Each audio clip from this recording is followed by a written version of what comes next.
Hello guys, what's up?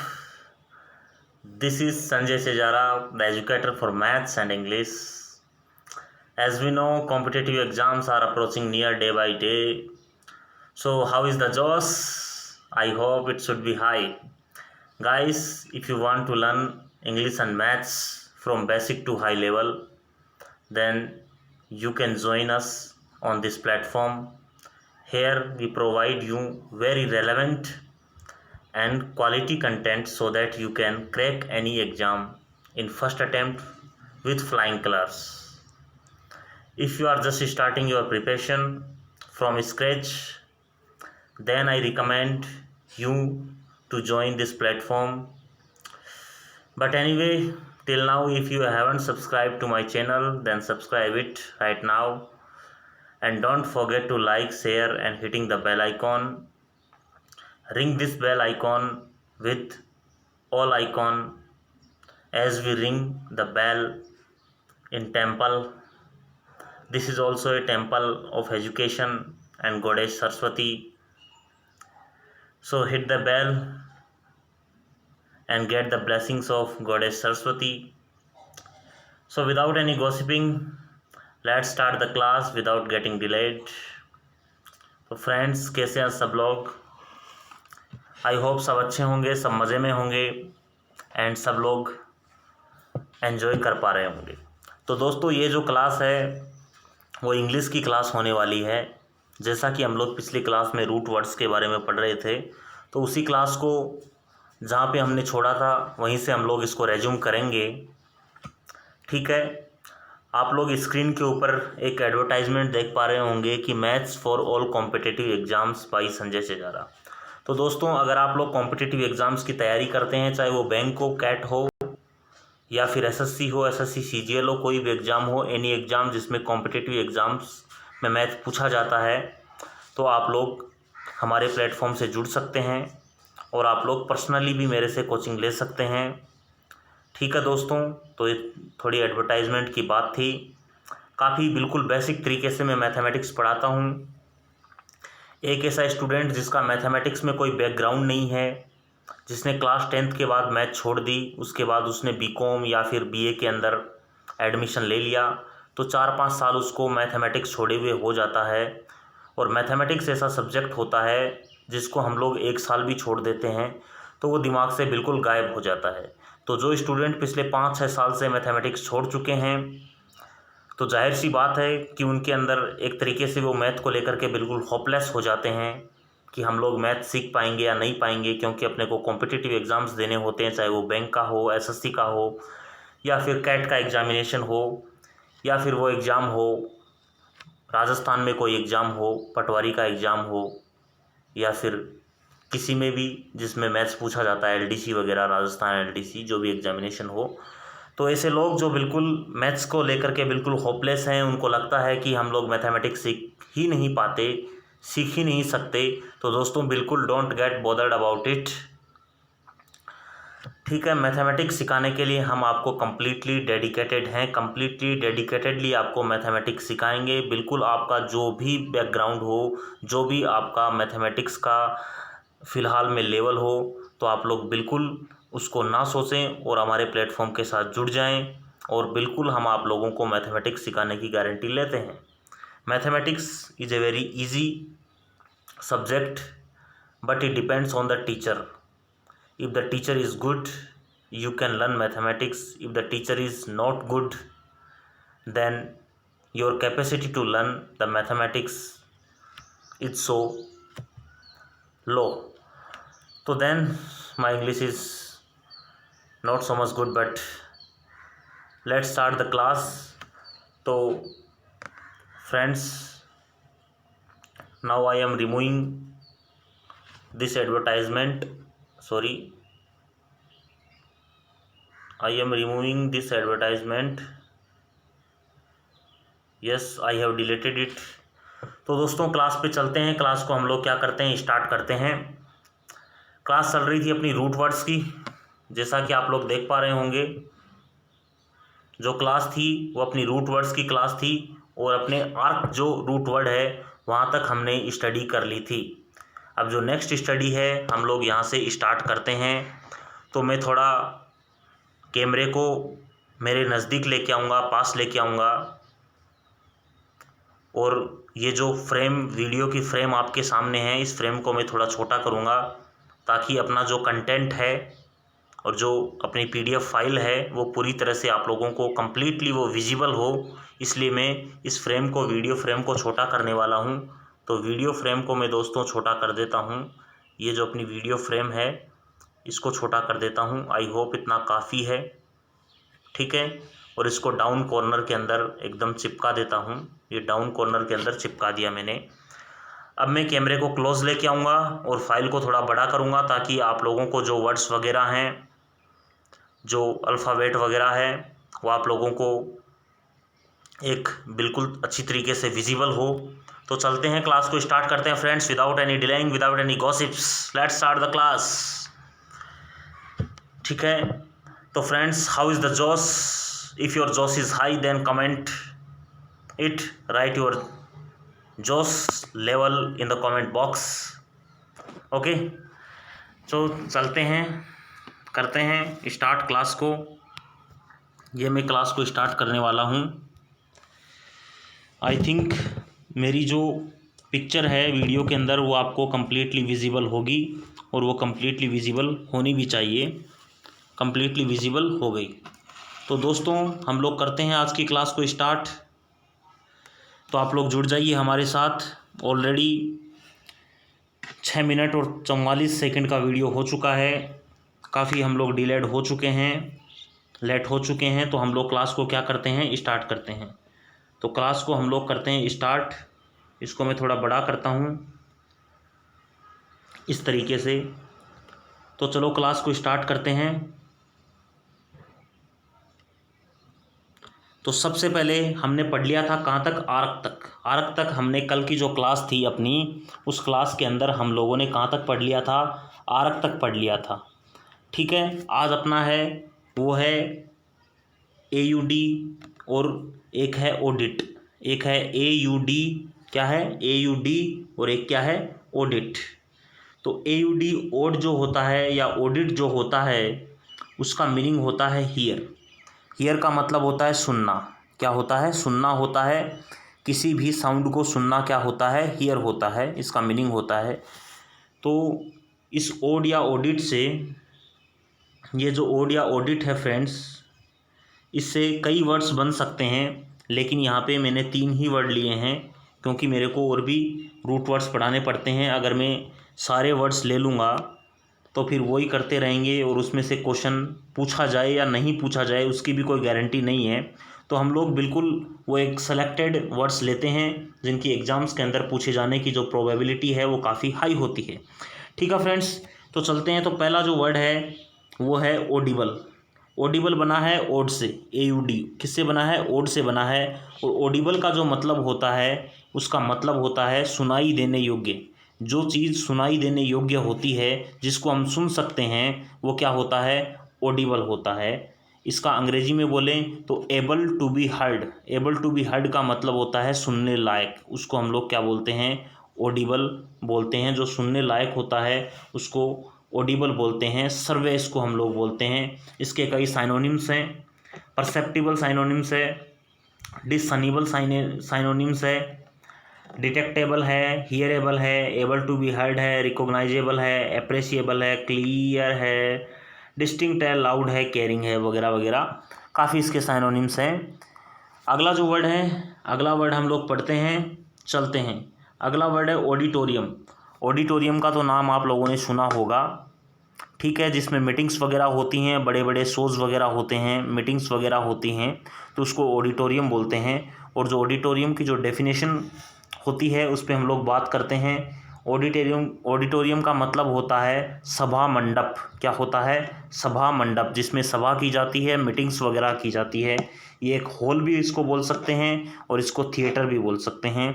English के अंदर अगर हम लोग इसके डेफिनेशन की बात करें तो इसकी डेफिनेशन होती है the part of a theatre या कॉन्सर्ट हॉल या फिर other public building in which audience sits. तो ऐसी बिल्डिंग जिसके अंदर सभा की जाती है, मीटिंग की जाती है और ऑडियंस के बैठने की उसमें एक फैसिलिटी होती है, व्यवस्था होती है, तो वो होता है ऑडिटोरियम। नेक्स्ट वन की ओर मूव करते हैं। नेक्स्ट वन है ऑडियंस। ऑडियंस से आप लोग सब लोग परिचित हैं, सब लोग इसको ऑलरेडी जानते हैं ऑडियंस का मतलब क्या होता है। तो ऑडियंस भी किससे बना है? ओड से बना है। किससे बना है? ओड से बना है। और ओड का मतलब क्या होता है? हियर होता है। तो ऑडियंस है उसमें एक हियर का सेंस आएगा, एक सुनने का क्या आएगा? सेंस आएगा। तो ऑडियंस का जो मतलब होता है वो होता है दर्शकगण। जो श्रोता होते हैं, दर्शकगण होता है, उसको ऑडियंस बोलते हैं। ऑडियंस जो होती है वो एक असेंबली के अंदर होती है। असेंबली का अंदर मतलब इकट्ठी होती है। ऑडियंस होती है वो क्या होती है? इकट्ठी होती है। 1000, 2000, 200, 300, 500, 5000 लोग एक मिलके एक ऑडियंस को क्या करते हैं? क्रिएट करते हैं। तो इसकी जो एकदम एप्रोप्रिएट जो डेफिनेशन है उस पर हम लोग चलते हैं। द असेंबल्ड स्पेक्टेटर्स और listeners at a public event such as a play, movie, concert और मीटिंग।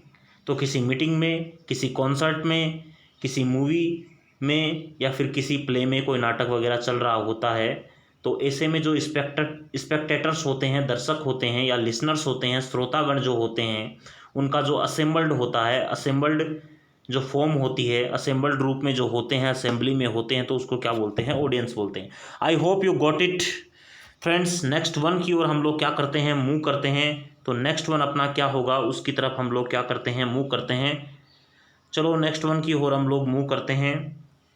तो अपना जो नेक्स्ट है वो क्या है? नेक्स्ट है अपना ऑटो। तो ऑटो के बारे में आप लोग जानते होंगे। ये वो वाला ऑटो नहीं है जिसके अंदर आप लोग बैठ करके अपने घर से फिल्म देखने के लिए जाते हैं, वो वाला ऑटो नहीं है ये। इस ऑटो का मतलब होता है सेल्फ। क्या होता है? सेल्फ होता है। तो इससे भी कई वर्ड बनते हैं। तो पहला जो वर्ड बना है वो बना है ऑटोक्रेट। क्या बना है? ऑटोक्रेट। ऑटोक्रेट में ऑटो है और ऑटो का मतलब होता है सेल्फ। तो ऑटोक्रेट में ऐसी कोई मीनिंग आएगी जिसमें सेल्फनेस की क्या होती है? एक फीलिंग होगी। सेल्फनेस की क्या होगी? एक फीलिंग होगी। सेल्फनेस की फीलिंग होगी ऑटोक्रेट में। तो ऑटोक्रेट का मतलब होता है स्वेच्छाचारी शासक। तो ऐसा शासक, ऐसा राजा या ऐसा पॉलिटिशियन या ऐसा किंग या फिर ऐसा प्रधानमंत्री या राष्ट्रपति जो ऑटोक्रेट हो सकता है, जो अपनी स्वेच्छा के हिसाब से अपने काम करता है, लोगों की सुनता नहीं है, गवर्नमेंट की वो सुनता नहीं है, गवर्नमेंट का बिल्कुल अपने आप को हेड मानता है और अपनी ही बातों को वो कहता जाता है। वो सिर्फ मन की बात करता है, वो काम की बात नहीं करता है। तो मन की बात करने वाला और काम की बात नहीं करने वाला जो शासक होता है दोस्तों, उसको हम लोग कहते हैं ऑटोक्रेट। क्या कहते हैं? ऑटोक्रेट कहते हैं। मैं मोदी जी की तरफ इशारा नहीं कर रहा हूँ, लेकिन बात को समझने की आप लोग कोशिश करें। ऑटोक्रेट का मतलब यही होता है। तो इंग्लिश के अंदर अगर इसकी डेफिनेशन की बात करें, ए ruler who has absolute power. एक ऐसा रूलर, एक ऐसा शासक जिसके पास एब्सोल्यूट पावर होती है, संपूर्ण पावर उसके पास होती है। और जिसके पास पावर होती है वो एकदम अपनी ही चलाता है, अपनी ही मन की बात करता है, दूसरों के न मन की बात सुनता है और न दूसरों के काम की बात सुनता है और न दूसरों को वो सुनता है। तो ए ruler who has absolute power, जिसके पास एब्सोल्यूट पावर होती है, उसको हम लोग बोलते हैं दोस्तों क्या? उसको बोलते हैं हम लोग ऑटोक्रेट। दोस्तों एक पावर के बारे में एक प्रोवर्ब होती है कि power corrupts and more power more corrupts. तो पावर होती है वो इंसान को करप्ट कर देती है और ज़्यादा पावर होती है उसको ज़्यादा करप्ट कर देती है। तो power corrupts and more power absolute corrupts. Absolute power absolute corrupts. तो ये जो चीज़ें होती हैं इंग्लिश के अंदर ऐसा होता है। तो ऑटोक्रेट के अंदर ये सारी क्वालिटीज़, डिसक्वालिटीज़ बोलो इसको, क्वालिटीज़ में क्या है, तो ये सब कुछ उसमें होता है। Already till now the video is 14 minute 34 second and we will stress to the 35 minutes. Okay, next one की ओर हम लोग मूव करते हैं। नेक्स्ट वन है अपना है ऑटोग्राफी। तो ऑटोग्राफी का मतलब, जो ऑटोबायोग्राफी का मतलब आप लोग जानते हैं, वही ऑटोग्राफी का क्या होता है, मतलब होता है। तो ऑटोग्राफी का मतलब होता है आत्मकथा, जो खुद की कथा होती है, खुद का जो जीवन चरित्र एक किताब के अंदर जो लिखा जाता है, उसको हम लोग ऑटोग्राफी बोलते हैं। उसको हम लोग क्या बोलते हैं, ऑटोग्राफी, उसको हम लोग बोलते हैं। आत्मकथा होती है। लेकिन आपने सुना होगा ऑटोग्राफ, ये सलमान खान वगैरह, शाहरुख खान वगैरह, विराट कोहली वगैरह लोगों को ऑटोग्राफ देते रहते हैं। तो ऑटोग्राफ भी उनका जो एक तरह का उनका जो अचीवमेंट होता है, उस अचीवमेंट को वो साइन करके देते हैं, जिससे लोग, उनके जो फैंस वगैरह होते हैं, वो खुश हो जाते हैं। क्योंकि आजकल जो फैंस हैं वो इन जो हीरोज़ हैं, so called heroes, Shahrukh Khan, Salman Khan, ये सोसाइटी के सो कॉल्ड हीरोज़ हैं। जब देश के अंदर कोई समस्या आती है, परेशानी आती है, डिजास्टर आता है या कोई आउटब्रेक आता है, तो ये लोग बिल्कुल गायब हो जाते हैं। कुछ ही लोग हैं, सोनू सूद जैसे, जो लोगों के बीच में आकर के लोगों की हेल्प करते हैं, तो वो कम लोग होते हैं। तो ऐसे जो फर्जी हीरो होते हैं ना, उनके ऑटोग्राफ के चक्कर में आप लोग मत रहा करो। नेक्स्ट वन की ओर मूव करते हैं। जो नेक्स्ट वन है अपना, वो है ऑटोबायोग्राफी। क्या होता है, ऑटोबायोग्राफी। तो ऑटोबायोग्राफी का मतलब भी होता है आत्मकथा होती है, अपना जो जीवन चरित्र होता है, अपना जो जीवन चित्र होता है, अपना जो जीवन का वृतांत होता है, जीवन की पूरी घटनाएं होती हैं, वो खुद के द्वारा किसी किताब में लिख दी जाती है। तो उसको हम लोग क्या बोलते हैं, ऑटोबायोग्राफी बोलते हैं। आत्मकथा होती है, आत्मचरित होता है, ठीक है। चरितमानस होता है, जैसे रामचरितमानस होता है, वैसे होता है इंसान चरितमानस, उसको बोलते हैं ऑटोबायोग्राफी। इंग्लिश में बोलें, an account of a person's life written by that person. किसी पर्सन का जो लाइफ का जो अकाउंट है, उसके अंदर बहुत सारी घटनाएं होती हैं, बहुत सारा सब कुछ होता है, तो वो सब होता है, उसको ऑटोबायोग्राफी होते हैं। और ऑटोबायोग्राफी होती है उस व्यक्ति के द्वारा ही लिखी जाती है जो जिसके बारे में वो खुद लिख रहा है। ये खुद की बायोग्राफी होती है, और इंसान इसको खुद ही लिखता है, व्यक्ति इसको खुद ही लिखता है। चलो नेक्स्ट वन की ओर हम लोग क्या करते हैं, मूव करते हैं। तो नेक्स्ट वन अपना है, वो है बैली। क्या है, बैली है। तो बैली का मतलब होता है दोस्तों वॉर। क्या होता है, वॉर। वॉर का मतलब आप लोग जानते हो, युद्ध होता है। वॉर का मतलब क्या होता है, युद्ध होता है। जब दो ताकतें एक दूसरे से टकराती हैं,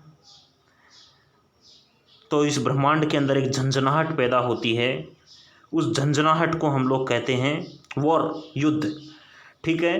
तो इससे भी कई वर्ड्स बनते हैं। मैंने 3 वर्ड्स यहाँ पे लिए हैं, 3 वर्ड्स मैंने यहाँ पे लिए हैं बैली से, ठीक है। तो बैली से 3 वर्ड लिए हैं, काफ़ी वर्ड्स होते हैं। चलो पहले वर्ड पे बात करते हैं। पहला वर्ड है बेलिजरेंट। क्या वर्ड है, बेलिजरेंट।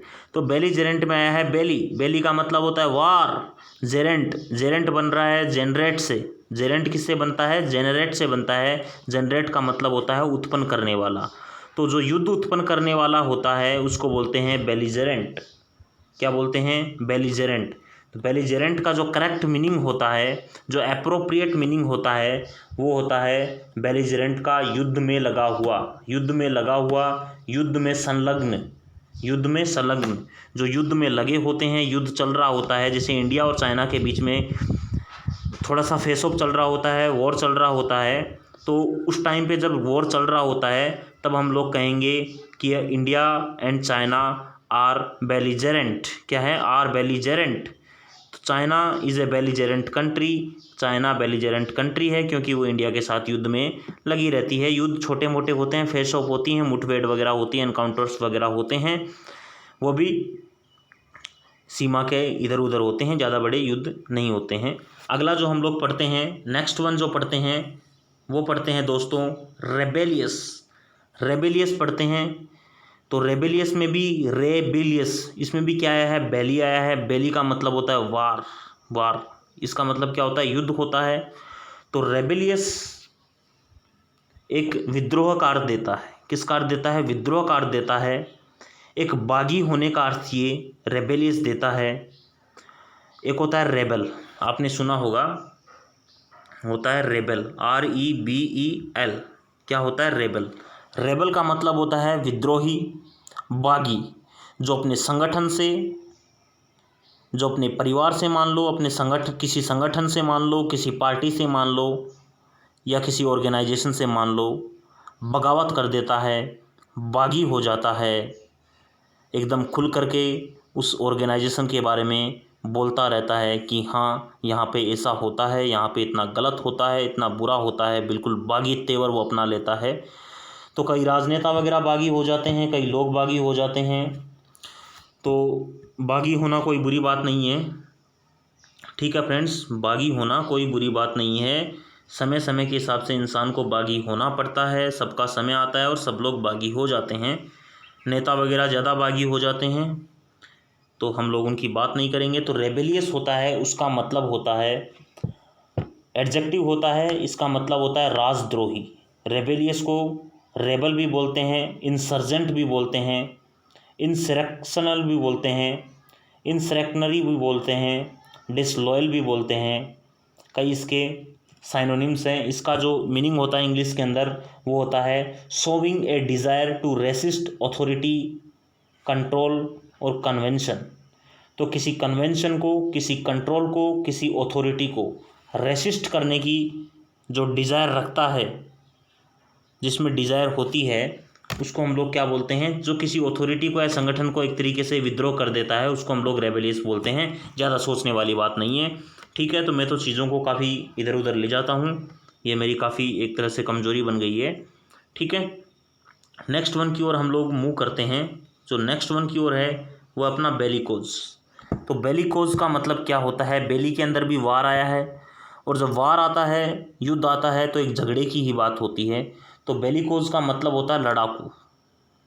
बेलिकोज का मतलब होता है लड़ाकू। ऐसा व्यक्ति जो लड़ाकू होता है, छोटी छोटी बात पर लड़ने के लिए तैयार हो जाता है, उसको हम लोग क्या कहते हैं? लड़ाकू कहते हैं। इसका जो साइनोनिम्स हैं वो कॉम्बेटिव भी होता है, बेलिकोज भी होता है, मार्शल भी होता है, वारलाइक भी होता है। कैंटेंकेरस जो वर्ड है वो काफ़ी एग्जाम्स के अंदर पूछा गया है, बेलिकोज भी काफ़ी एग्जाम के अंदर पूछा गया है। और एक वर्ड है क्वारेलसम भी काफ़ी पूछा गया है। ये सब के सब बेलिकोज के क्या हैं? ये सब के सब बेलिकोज के हैं साइनोनिम्स। इंग्लिश के अंदर थोड़ा इसका मीनिंग देख लेते हैं, जिससे चीज़ें ज़्यादा क्लियर हो जाएंगी। इंग्लिश के अंदर जब आप लोग किसी का मीनिंग देखते हैं तो आपके अंदर उसका जो एप्रोप्रिएट मीनिंग है वो आपके दिमाग के अंदर फ्रेम हो जाता है। तो इंग्लिश के अंदर उसका मीनिंग आप लोग ज़रूर देखिएगा और उसका पार्ट ऑफ स्पीच ज़रूर देखना। जब भी आप लोग किसी वर्ड को किसी डिक्शनरी के अंदर लुकअप कर रहे हैं, whenever you are looking up the dictionary for a word, तो उस वर्ड का आप लोग पार्ट ऑफ स्पीच ज़रूर देखें कि वो नाउन है या वर्ब है या फिर वो एडजेक्टिव है या फिर वो एडवर्ब है। नाउन है तो उसका वर्ब क्या होगा, उसका एडजेक्टिव क्या होगा, उसका एडवर्ब क्या होगा, ये सब चीज़ आप लोग देखिए। इनसे ही आप लोग ज़्यादा अपने आप को काफ़ी स्किलफुल बना पाएंगे, स्किल अप अपने आप को कर पाएंगे। तो जब भी डिक्शनरी देखें तो उसमें हर चीज़ को आप लोग देखें, उस पर ध्यान दें कि वर्ड किस तरह से बिहेव करता है, वर्ब है वो किस तरह से बिहेव करती है। तो वर्ब का जो बिहेवियर है उस पर देखें, काफ़ी आप लोगों को अच्छा समझ में आएगा। बात कर रहे थे हम बेलिकोज की, दोस्तों बात कर रहे थे हम बेलिकोज की। तो बेलिकोज का मतलब होता है demonstrating aggression and willingness to fight. तो जो एग्रेशन दिखाता है, आक्रामकता दिखाता है, जैसे एग्जाम्पल लूँ, Virat Kohli is a bellicose player. Virat Kohli एक बेलिकोज प्लेयर है, आक्रामकता दिखाता है, लड़ने के लिए वो तैयार हो जाता है खिलाड़ियों को। वो स्लेजिंग वगैरह ज़्यादा करता है ना, तो स्लेजिंग वगैरह करता है तो उसके लिए बेलिकोज आया है, जो एग्रेशन को दिखाता है और जो फाइट करने के लिए बिल्कुल तैयार हो जाता है। तो कई ऐसे प्लेयर्स क्रिकेट वगैरह के अंदर होते हैं, बहुत से लोग होते हैं जो बेलिकोज होते हैं, हमेशा लड़ने के लिए तैयार होते हैं। तो आप लोग उनसे दूर रहें, ठीक है। वो अपना दिमाग तो ख़राब रखते ही हैं पहले से, और आपका दिमाग भी वो ख़राब कर देंगे, ठीक है। नेक्स्ट वन की ओर मूव करते हैं दोस्तों। नेक्स्ट वन क्या है अपना? नेक्स्ट वन है अपना बैन। क्या है? Ban, BEN, ban. इस बैन का मतलब होता है दोस्तों गुड। बैन का मतलब क्या होता है? गुड होता है। बैन का मतलब क्या होता है दोस्तों? गुड होता है। तो इससे पहला जो वर्ड बना है बैन से, वो बना है बेनेफैक्टर। क्या बना है? बेनेफैक्टर। तो बेनेफैक्टर का मतलब होता है दान दाता, दान देने वाला, जिसको ग्रांटर बोलते हैं, प्रेजेंटर भी उसको बोलते हैं, दान करता होता है, उपकारी होता है, समाज की सेवा करता है, जो पुअर क्लास के जो लोग होते हैं उनकी वो काफ़ी हेल्प करता है। तो ऐसे लोगों को क्या बोलते हैं? बेनिफैक्टर बोलते हैं, दानदाता बोलते हैं। तो इसके जो इंग्लिश के अंदर मीनिंग है उसको भी हम लोग देख लेते हैं। A person who gives money और other help to a person और ए कोच। एक ऐसा व्यक्ति जो मनी या फिर कोई और हेल्प किसी व्यक्ति को देता है या फिर किसी कोज को मतलब होता है किसी कारण को देता है। जैसे कोज का मतलब कारण होता है, जैसे कोई स्कूल वगैरह वो बनवा देता है, हॉस्पिटल्स वगैरह बनवा देता है, हॉस्पिटल्स के अंदर बेड्स वगैरह का अरेंजमेंट वो करवा देता है, एंड गांव के अंदर पार्क वगैरह वो बनवा देता है, गेस्ट हाउस वगैरह, धर्मशाला वगैरह वो बनवा देता है। तो ऐसे लोग बेनिफैक्टर होते हैं। बेने का मतलब होता है गुड होता है, और फैक्टर का मतलब आप लोग जानते हैं, फैक्टर एक कारक की तरह होता है। इसका मतलब होता है कारक, जो कारण बनता है ना किसी चीज़ का, उसको बोलते हैं फैक्टर। ठीक है, नेक्स्ट वर्ड की ओर चलते हैं, बेनिफिशियल। बेनिफिशियल को आप लोगों ने काफ़ी सुना होगा। तो बेनिफिशियल जो वर्ड है उसको आपने लोगों ने काफ़ी सुना होगा। बेनिफिशियल का मतलब होता है गुणकारी, लाभकारी, जिसमें गुण हो, जिससे अपने को लाभ मिले, बेनिफिशियल होता है। इसको हम लोग प्रॉफिटेबल भी बोल सकते हैं, फेवरेबल भी बोल सकते हैं, इसको हम लोग एडवांटेजेस भी बोल सकते हैं, कई इसके होते हैं। तो इसका जो इंग्लिश में मीनिंग होता है वो होता है फेवरेबल और एडवांटेजेस रिजल्टिंग इन गुड। ऐसी चीज़ जो फेवरेबल होती है और एडवांटेजेस होती है, लाभकारी होती है, और लाभकारी होने की वजह से उसका जो रिजल्ट मिलता है ना, वो क्या मिलता है? गुड मिलता है, अच्छा रिजल्ट उसका मिलता है, बेनिफिशियल होती है। चीज़ें आप लोग समझ गए होंगे, काफ़ी अच्छी तरीके से मैंने आप लोगों को इस चीज़ को समझाया है। नेक्स्ट वन की ओर मूव करते हैं हम लोग। तो जो नेक्स्ट वन है वो है बेनेवोलेंस। क्या है दोस्तों? नेक्स्ट वन है वो है बेनेवोलेंस। तो बेनेवोलेंस का मतलब होता है उदारता, जिसके अंदर उदारता होती है, दया होती है, एक भलाई की जो भावना होती है, उस भावना को हम लोग बोलते हैं बेनेवोलेंस। क्या बोलते हैं? बेनेवोलेंस। इंग्लिश में इसके कई साइनोनिम्स होते हैं। जेनरोसिटी होता है, लेनिनेंसी होता है, मैग्नेनिमिटी होता है, और देखें तो कंपैशन होता है। बेनेवोलेंस तो होता ही है। तो बेनेवोलेंस की जो फीलिंग होती है उसमें एक सिंपैथी की फीलिंग भी होती है। तो सिंपैथी भी इसका क्या होता है दोस्तों? सिंपैथी भी इसका क्या होता है? साइनोनिम होता है। इंग्लिश के अंदर इसका मीनिंग देख लेते हैं। The quality of being well meaning, kindness, उदारता, काइंडनेस, दया भावना, बेनेवोलेंस। ठीक है, नेक्स्ट वन की ओर हम लोग क्या करते हैं? मूव करते हैं। तो नेक्स्ट वन की ओर अगर हम लोग मूव करें तो कलर ले लेते हैं। अगला है बिब्लिया। क्या है? बिब्लियो। बिब्लियो या बाइब्लियो, जो भी आप लोगों को अच्छा लगे, both pronunciation are correct, biblio या बाइब्लियो। तो इसका मतलब होता है बुक। बिब्लियो का मतलब क्या होता है? बुक। तो पहला जो वर्ड बना है इससे बना है बिब्लियोग्राफी। क्या बना है? बिब्लियोग्राफी, इससे पहला वर्ड बना है। बिब्लियोग्राफी इससे पहला वर्ड बना है। और जो बिब्लियोग्राफी होता है दोस्तों, बिब्लियोग्राफी का मतलब होता है ग्रंथ सूची। क्या होता है? ग्रंथ सूची। किताबों की जो सूची होती है, ग्रंथ की जो सूची होती है, ग्रंथों की सूची होती है, उसको बोलते हैं बिब्लियोग्राफी। ठीक है, इसको लाइब्रेरी कैटालॉग भी बोल सकते हैं। लाइब्रेरी कैटालॉग भी इसको आप लोग बोल सकते हैं। इंग्लिश के अंदर मीनिंग देख लेते हैं। A list of books referred to in a scholarly work typically printed as an appendix. तो एक ऐसी बुक जो किसी स्कॉलरली वर्क के लिए, किसी ऐसे काम के लिए जिसमें विद्वता होती है, उसके लिए जो रेफ़र की जाती हैं बहुत सारी बुक्स का जो समूह होता है, उसको हम लोग बिब्लियोग्राफी कहते हैं। ज़्यादा बस इतना ही है कि जो किताबों की जो सूची होती है उसको हम लोग बिब्लियोग्राफी बोलते हैं। नेक्स्ट मीनिंग है बिब्लियोफाइल। क्या है? नेक्स्ट जो वर्ड है वो है बिब्लियोफाइल। बिब्लियो का मतलब होता है book, as you know. Biblio का मतलब क्या होता है? बुक होता है। एंड फाइल का मतलब होता है लवर। फाइल का मतलब क्या होता है? लवर होता है। तो जो किताबों का लवर होता है वो बिब्लियोफाइल होता है। तो इसका मतलब जो देखते हैं हम लोग, जब बिब्लियोफाइल का मतलब होता है पुस्तक प्रेमी होता है, पुस्तक अनुरागी होता है जिसमें पुस्तक के प्रति अनुराग होता है, प्रेम होता है। पुस्तक अनुरागी वो होता है पुस्तकों से प्यार करने वाला। बिब्लियोफाइल होता है, बिब्लियोमेनियाक भी बोलते हैं। मेनिया का मतलब भी प्यार होता है और मेनिया से बनता है मेनियाक, तो इसको बिब्लियोमेनियाक भी बोलते हैं, पुस्तकों से प्यार करने वाला। तो पुस्तकों से प्यार करने वाले को बोलते हैं बिब्लियोफाइल। बहुत कम लोग होते हैं सोसाइटी के अंदर, या यूथ बहुत कम होते हैं जिनको किताबें अच्छी लगती हैं, पढ़ना अच्छी लगती हैं।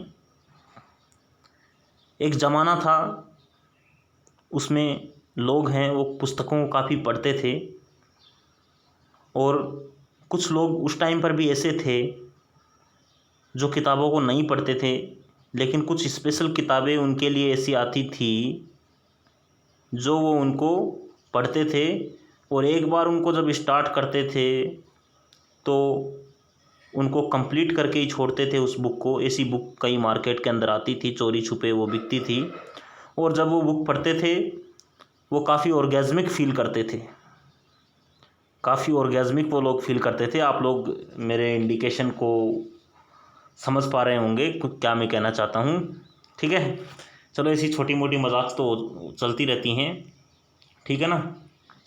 अगला पढ़ते हैं बाइबल। तो बाइबल में भी क्या आया है, बिब्लियो से बना है, बाइब आया है, तो बाइबल में भी क्या है, बिब्लियो से आया है। और बाइबल को आप लोग जानते हैं, जो क्रिश्चियंस होते हैं, क्रिश्चियनिटी के जो लोग होते हैं, उनका ये पवित्र धार्मिक ग्रंथ होता है बाइबल, ठीक है।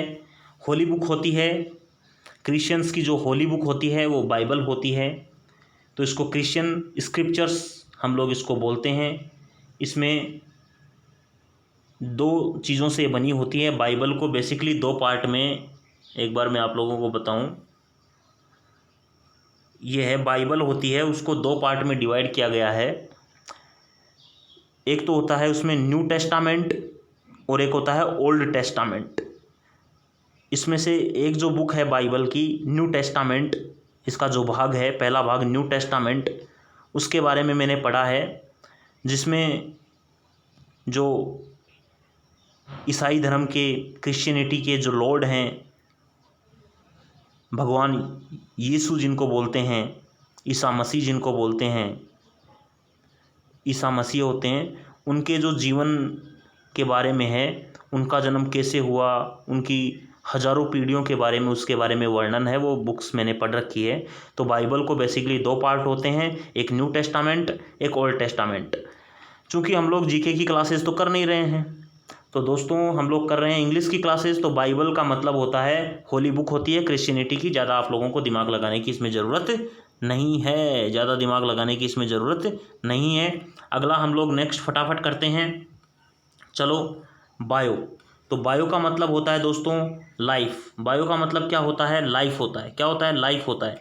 तो बायोग्राफी का मतलब आप लोग जानते हो क्या होता है।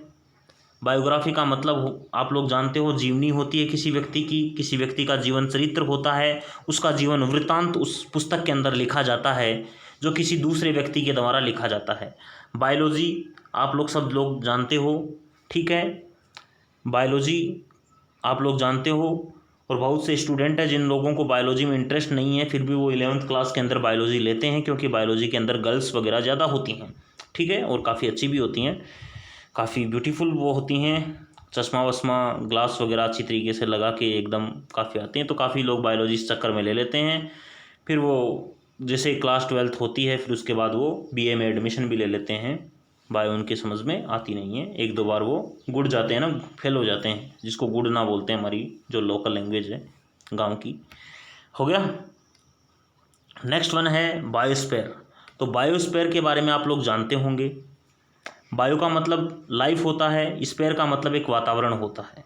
तो एक ऐसा वातावरण जिसके अंदर लाइफ होती है उसको हम लोग क्या बोलते हैं, बायोस्फीयर बोलते हैं। एक ऐसा वातावरण जिसके अंदर लाइफ होती है उसको हम लोग क्या बोलते हैं, बायोस्फीयर बोलते हैं। तो बायोस्फीयर, पृथ्वी के ऊपर भी कई जीव रहते हैं, समुद्र के अंदर भी जीव रहते हैं, और अपना जो एनवायरनमेंट है, वातावरण है, इसकी कुछ सीमा तक भी क्या रहते हैं, जीव वगैरह रहते हैं। तो ये सब बायोस्फीयर के अंदर आते हैं। I hope you got it very well. And अगला जो नेक्स्ट वन है, क्योंकि 34 मिनट का वीडियो बन चुका है, 40 मिनट से ऊपर मैं इसको लेके जाऊंगा नहीं, 40 मिनट से ऊपर इसको लेके जाऊंगा नहीं, इसलिए 34 मिनट हो चुके हैं। नेक्स्ट वन की ओर हम लोग मूव करते हैं। चलो नेक्स्ट वन की ओर हम लोग फटाफट चलते हैं। तो नेक्स्ट वन अपना कार्न। क्या होता है कान? कार्न, CARN, कार्न बोलो या कान बोलो, कान बोलो इसको। इसका मतलब होता है फ्लेश या मीट। क्या होता है? फ्लेश या मीट। तो मीट आप लोग जानते हैं और फ्लेश भी इसी को बोलते हैं। फ्लेश क्या बोलते हैं? इसी को बोलते हैं। थोड़ा बहुत लिटिल डिफरेंस होता है, आप लोग इसको गूगल करके देख सकते हैं। इसमें मैंने थोड़ा इसको पहले देखा नहीं कि फ्लेश और मीट के अंदर डिफरेंस क्या होता है, वरना मैं आपको बता देता। जो चीज़ होती है वो चीज़ मैं एक्सेप्ट करता हूँ। ठीक है, तो अगला वर्ड है वो हम लोग पढ़ते हैं कार्निवोर। क्या है? कार्निवोर। कार्निवोर का मतलब होता है मांस भक्षी। ऐसा जानवर, इंसान की बात नहीं कर रहा, इंसान इसमें इंक्लूड नहीं होता है। ऐसा जानवर जो मांसाहार खाता है, जो मांस खाता है, जो नॉन वेजिटेरियन जानवर होते हैं ना, उनको बोलते हैं कार्निवोर। क्या बोलते हैं उनको? कार्निवोर बोलते हैं। एन एनिमल दैट फीड्स, क्या होता है? An animal that feeds on flash. जो क्या खाता है? फ्लैश खाता है, मांस खाता है, मीट खाता है, उसको हम लोग बोलते हैं कार्निवोर। ठीक है, अगला जो वर्ड है दोस्तों, नेक्स्ट जो वर्ड है उस पर हम लोग चलते हैं, कार्नल। क्या होता है? कार्नल। क्या बोलते हैं इसको? कार्नल बोलते हैं। कार्नल का मतलब होता है कामुक। क्या होता है? कामुक, या फिर इसको बोलते हैं कामुक है जिसके अंदर काम भावना होती है। काम, वो धूप में जाकर के मजदूरी करने वाली भावना नहीं, एक तरह की जो काम भावना होती है, इरोटिक होता है, सेंसुअल होता है, या फिर वो एक वॉल्यूप्चस होता है। तो उसमें जो काम भावना होती है, जो हर टाइम अपने आप में एक ऑर्गेज़मिक फील करता है अपने आप को, जो ऑर्गेज़मिक फील करता है, उस इंसान की मैं बात कर रहा हूँ। दोज हू फील ऑर्गेज़मिक, तो वो इंसान होते हैं, उसको हम लोग क्या बोलते हैं? कार्नल बोलते हैं। अगला बोलते हैं इनकार्नेट। क्या होता है? नेक्स्ट वन है वो है इनकार्नेट। तो इनकार्नेट का जो मीनिंग है उस पर हम लोग चलते हैं। इनकार्नेट का जो मीनिंग होता है दोस्तों, इनकार्नेट का मीनिंग होता है देह युक्त। क्या होता है? देह युक्त होता है। जिसमें देह होती है ना, उसको क्या बोलते हैं? इनकार्नेट बोलते हैं। इनकार्नेट वर्ब होती है, इसका मतलब होता है अवतार लेना। क्या होता है? अवतार लेना। क्या होता है? अवतार लेना होता है। तो इनकार्नेट इसका मतलब होता है, जैसे कई जो लोक देवता होते हैं, वो कोई शिव का अवतार होता है, कोई विष्णु का अवतार होता है, कोई ब्रह्मा का अवतार होता है। तो इनकार्नेट का मतलब होता है अवतार लेना। इनकार्नेशन का मतलब होता है अवतार। और इनकारसेरेशन का मतलब दोस्तों क्या होता है? इनकारसेरेशन का मतलब होता है सजा। क्या होती है? सजा होती है। इनकारसेरेशन का मतलब होती है सजा। तो दोस्तों, तो कैसा लगा आप लोगों को आज का वीडियो? आप लोग बिल्कुल कमेंट करके हम लोगों को बताएं और अपना फीडबैक कमेंट बॉक्स के अंदर ड्रॉप करें। आपका फीडबैक जैसा भी होगा, अच्छा या बुरा, जैसा भी आप लोग फीडबैक देते हैं, हम लोग बिल्कुल उसको सीरियसली लेते हैं। और हमारी जो क्लासेस वगैरह होती हैं, फिर उसको आगे हम लोग उसमें सुधार करने का प्रयास करते हैं। तो आज की क्लास में तो दोस्तों इतना ही हो पाया है, क्योंकि 38 मिनट का वीडियो ऑलरेडी हो गया है। तो thank you so much friends, thank you so much for watching the video. ठीक है फ्रेंड्स, एन्जॉय एंड पढ़ते रहिए, स्टडी करते रहिए। Never under estimate the power of A common man, because the power of A common man is study, the power of A common man is education. तो education से जुड़े रहिए। जितना भी पढ़ा जाता है 2, 3, 4, 5 घंटे रेगुलर पढ़िए, रोज़ाना पढ़िए। एनफ है, एनफ है, एनफ है। ठीक है, तो ठीक है, thank you so much for watching the video. चलते हैं, विदा लेते हैं, और कल की जो क्लास है उसमें हम लोग इसी टाइम पे आप लोगों को वीडियो प्रोवाइड करवा देंगे एंड वीडियो आ जाएगा आपका। ठीक है दोस्तों, तो चलते हैं। वीडियो को मैं यहीं पे पॉज करता हूँ। ये मैं वीडियो को पॉज कर दिया है। अपना जो चैनल है ना, उसको सब्सक्राइब वगैरह आप लोग कर लें और अपने दोस्तों को भी आप लोग बता दें, ताकि अपना भी जो ऑडियंस वगैरह है वो बढ़ जाए और काफ़ी लोग उसको देखें। तो हमें भी उसको अच्छा लगेगा, कॉन्फिडेंस भी बूस्टअप होगा और वीडियोज़ वगैरह हम लोग लगातार लेके आएंगे। Thank you so much for watching the video again. ठीक है, तो चलते हैं।